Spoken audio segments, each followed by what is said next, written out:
الحمد لله نحمده ونستعينه ونستغفره ونعوذ بالله من شرور أنفسنا ومن سيئات أعمالنا من يهده الله فلا مضل له ومن يضلل فلا هادي له وأشهد أن لا إله إلا الله وحده لا شريك له وأشهد أن محمدا عبده ورسوله. My brothers and sisters, let me ask you something very honestly. How many times have you felt broken not because of what happened but because of who you expected to stay? How many nights did your heart feel heavy, not because Allah took something away, but because you were clinging to something Allah never promised would remain? We suffer deeply in this world for one simple reason. We attach our peace to people. We expect consistency from human beings, permanence from temporary hearts, and loyalty from those who are themselves struggling. And when they change, when they leave, when they disappoint us, we feel lost. But today I want to remind you of a powerful truth. There is a freedom that comes when you stop needing anyone more than you need Allah. And this freedom does not make you cold. It makes you strong. It makes you peaceful. It makes you whole. One people were never meant to carry your heart. My brothers and sisters, this is a truth that many of us learn only after being hurt and sometimes after being broken. Allah did not create human beings to be the center of your emotional survival. He did not design people to hold your peace, your stability, and your sense of worth in their hands. People were created to walk with you, not to carry you. They were meant to accompany you on parts of your journey, not to replace your reliance on Allah. When you place your happiness in another person, you quietly hand them power over your heart. You tell them without words, if you stay, I am okay. If you leave, I collapse. That is a dangerous transaction because you are giving fragile beings a responsibility they cannot fulfill. Human beings change. Their moods change. Their priorities change. Their capacity changes. Even their intentions change. Not always because they are bad people, but because they are human. They have limits. They get tired.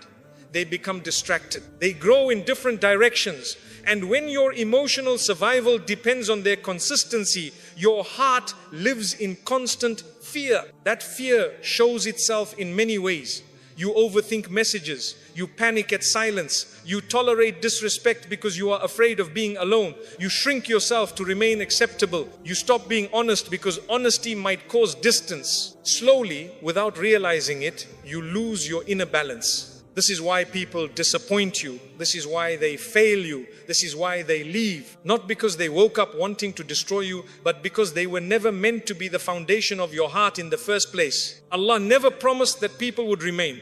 He never guaranteed that relationships would stay unchanged. But He did promise something else, that whoever places their trust in Him, He is sufficient for them. When you expect people to stabilize your heart becomes fragile. It cracks under the smallest change. A delayed reply feels like rejection. A disagreement feels like abandonment. A shift in energy feels like betrayal. This is not strength. This is vulnerability disguised as love. Real strength begins when your heart has one anchor, not many. When your emotional center is Allah, people can be close without becoming your lifeline. They can leave without destroying you. They can disappoint you without breaking you. This does not mean you stop loving. Islam does not teach emotional coldness. It teaches emotional balance. Love people, yes. Care for them, yes. Be kind, yes. But do not make them the reason your heart feels safe. When a believer understands this, something powerful happens.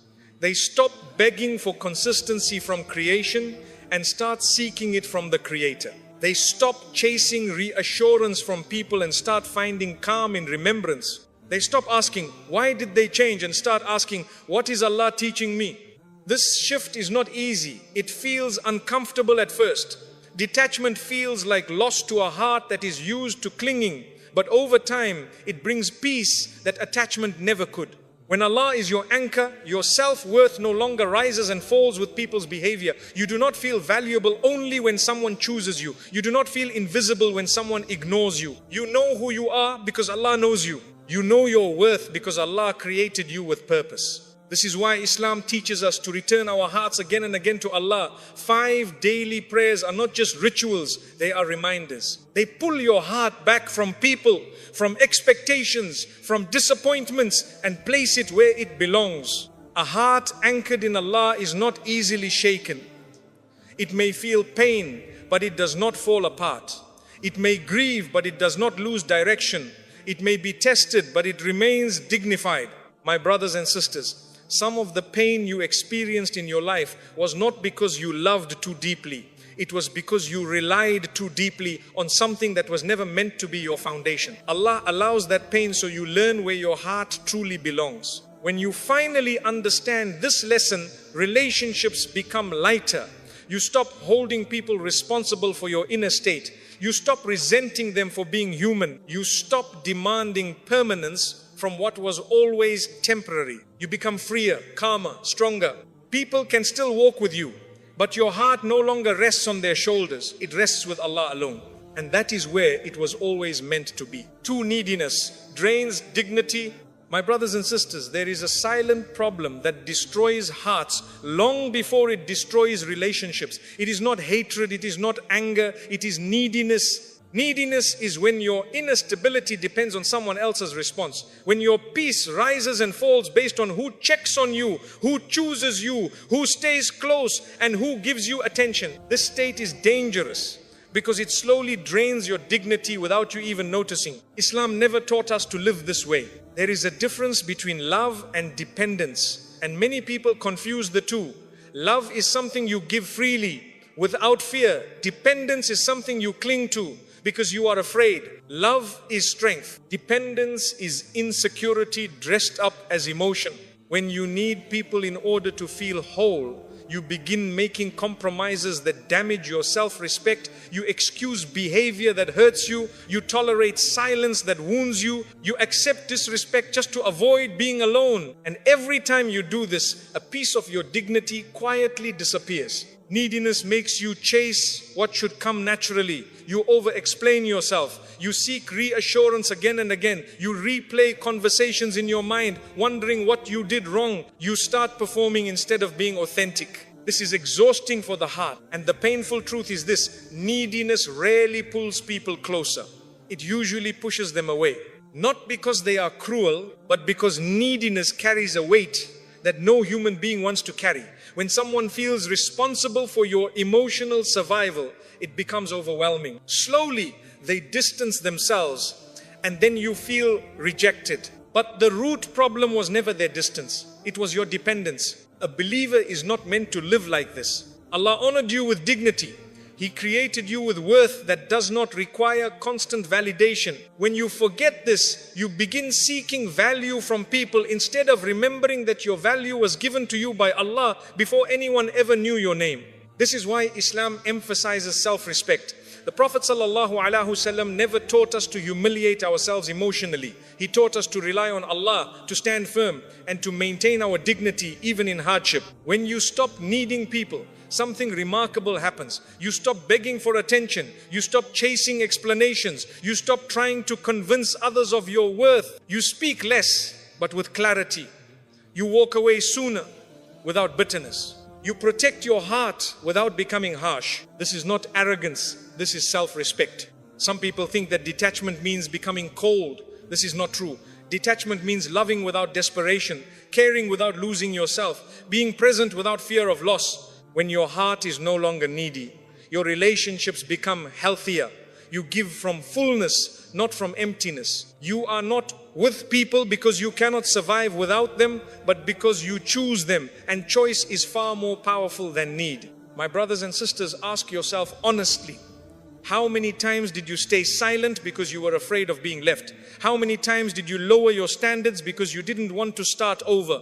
How many times did you betray your own peace just to keep someone close? This is what neediness costs you. Allah does not want you living in fear of people. He wants you living in trust of Him. When your heart is connected to Allah, you stop clinging to creation. You stop expecting them to fill a space they were never meant to fill. Your dignity returns when you remember who you belong to. A heart that relies on Allah does not panic when people pull away. It does not beg when attention fades. It does not collapse when relationships end. It understands that whatever leaves was never the source of its strength. This does not mean you feel nothing. You may feel sadness, you may feel loss, but you do not feel humiliation, you do not feel desperation, you do not feel empty, because your heart was never built on people to begin with. My brothers and sisters, when Allah removes neediness from your heart, He replaces it with calm. When He removes desperation, He replaces it with clarity. When He removes fear of people, He replaces it with trust in Him. And once that happens, you no longer beg to be chosen. You become someone who chooses wisely. And that is a level of freedom many never reach. 3. Allah sometimes removes people to save you. My brothers and sisters, one of the hardest realities to accept in life is that not every separation is a loss. Some separations are protection. Some endings are mercy. And some people are removed from your life not because you failed, but because Allah intervened. We often assume that closeness is always good and distance is always bad. But Allah in His wisdom sees what we cannot see. He sees what influence people have over your heart, your choices and your direction. He sees how certain relationships slowly weaken you, distract you or pull you away from who you are meant to become. Sometimes Allah allows someone to stay close to you for a season.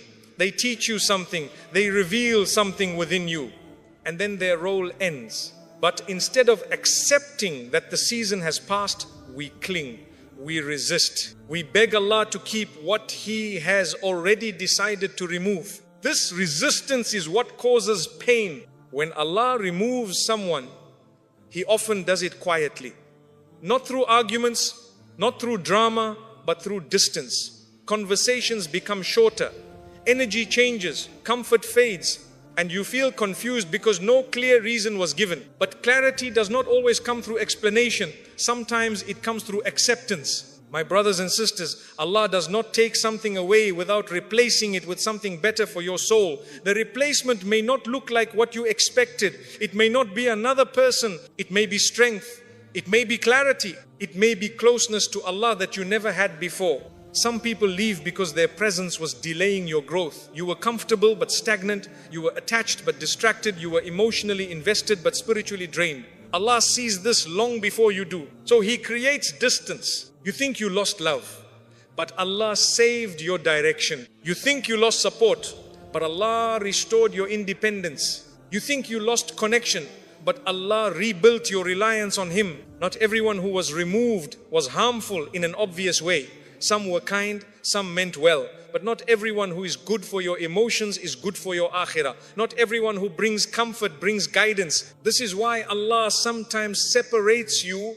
from people you love, not because He wants to hurt you, but because He wants to protect what you are becoming. When you look back at your life honestly, you will see it. Certain people were present during confusion, others during weakness, others during distraction. And when Allah began correcting your path, those people could no longer stay. This is not rejection. This is redirection. A believer understands that Allah is Al-Latif, the most gentle. Even His removals are gentle. He does not tear things away suddenly unless necessary. He loosens them slowly, giving you time to adjust, to grow, and to trust. But many of us misinterpret this mercy as abandonment. We blame ourselves. We question our worth. We ask what we did wrong. And in doing so, we miss the lesson entirely. My brothers and sisters, not every door that closes was meant to stay open, and not every relationship that ends was meant to continue. If someone leaving brought you closer to Allah, then that separation was not a loss. It was a gift. If distance removed a distraction, then that pain was purification. If loneliness pushed you to pray, reflect and rebuild yourself, then that season was elevation. Allah does not remove people randomly. He removes them with precision, with wisdom, with love. Your responsibility is not to chase what Allah has taken away. Your responsibility is to ask, what is Allah protecting me from? And what is He preparing me for? When you understand this, resentment leaves your heart. You stop blaming people. You stop blaming yourself. You begin trusting the process. And slowly you realize something powerful. The people Allah removes were never meant to walk with the version of you He is creating. And that realization brings peace that no explanation ever could. 4. Solitude is not abandonment. My brothers and sisters, one of the greatest fears people carry today is the fear of being alone. Silence scares them. Distance makes them anxious. Being without constant connection feels like punishment. But Islam does not treat solitude as abandonment. It treats it as a space for purification. When Allah places you in a season of solitude, it is not because He forgot you, it is because He is preparing you. Noise hides truth. Crowds distract the heart. Constant interaction keeps you from hearing what your soul has been trying to say for a long time. Solitude removes the distractions. When you are alone, there is no one to impress, no one to perform for, no one to lean on emotionally. And in that space, your intentions become exposed. You begin to see yourself clearly without the comfort of validation or the illusion of belonging. This is uncomfortable at first. Many people rush to fill the silence because silence reveals what they have been avoiding. Unhealed wounds surface, insecurities rise, regrets speak. And instead of sitting with these truths, people escape into noise, relationships, and distractions. But the believer does not run from solitude. The believer understands that clarity often comes through stillness. Allah brought the Prophet ﷺ moments of solitude before responsibility. He allowed reflection before revelation, because the heart must be prepared before it can carry weight. Solitude is where sincerity is rebuilt. When no one is watching, your actions become honest. When no one is praising you, your intentions are purified. When no one is depending on you emotionally, you learn what reliance truly means. This is where your relationship with Allah deepens. You begin turning to Him not because you have no one else, but because you finally realize He was always enough. My brothers and sisters, solitude teaches you to sit with yourself without panic. It teaches you to face your thoughts without fear. It teaches you that your worth does not disappear when no one is present. In solitude, you stop defining yourself through roles. You are not someone's support system, not someone's expectation, not someone's emotional anchor. You are simply a servant of Allah, learning who you are without attachments. This is not loneliness. Loneliness is feeling empty even in a crowd. Solitude is being full even when alone. Allah sometimes removes people from around you so you can hear His guidance more clearly. When too many voices surround you, the heart becomes confused. Solitude quiets the chaos so direction can emerge. And something beautiful happens when you remain patient in this phase. You become comfortable with your own presence. You stop rushing to replace what was lost. You stop settling for connection out of fear. You begin choosing relationships from clarity, not desperation. A heart that has learned solitude is not easily shaken by distance. It does not collapse when plans change. It does not feel abandoned when silence appears. It knows that companionship is a gift, not a requirement for peace. My brothers and sisters, do not rush out of solitude just because it feels unfamiliar. Growth rarely happens in comfort. Strength is built where you are forced to rely on Allah alone. If Allah has placed you in a quiet season, do not waste it complaining. Use it reflecting, use it healing, use it rebuilding your connection with Him. Because once solitude teaches you its lesson, you no longer fear being alone. You fear losing your connection with Allah, and that is when solitude becomes strength, not sorrow. 5, attachment creates fear. Trust creates peace. My brothers and sisters, pay close attention to this reality. Every attachment that is not rooted in Allah eventually produces fear. Fear of loss, fear of change, fear of being replaced, fear of being forgotten. When your heart is tied tightly to people, situations, or outcomes, your mind lives in constant anxiety. This is why attachment is exhausting. You are always guarding what you fear losing.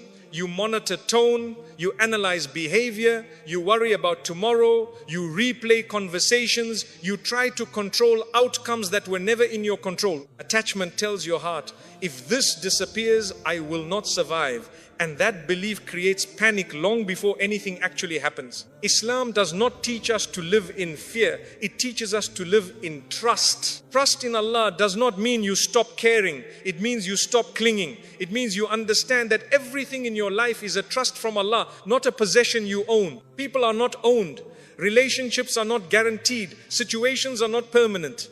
When you accept this, fear begins to loosen its grip. A heart that trusts Allah understands that whatever stays was written to stay, and whatever leaves was written to leave. This belief does not make you passive. It makes you grounded. You still make effort, but you do not panic over outcomes. When attachment controls the heart, even blessings become sources of stress. You enjoy them, but you are afraid.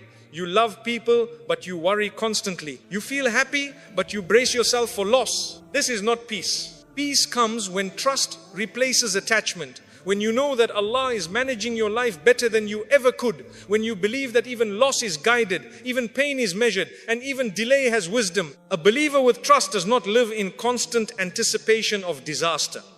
They live with acceptance. They know that Allah does not make mistakes. They know that what missed them was never meant for them, and what reached them could never have been avoided. This trust changes how you experience relationships. You stop fearing abandonment because you know Allah does not abandon. You stop fearing loss because you know Allah replaces. You stop fearing uncertainty because you know Allah sees what you cannot. When something ends, it hurts. Trust does not remove pain, but it removes panic.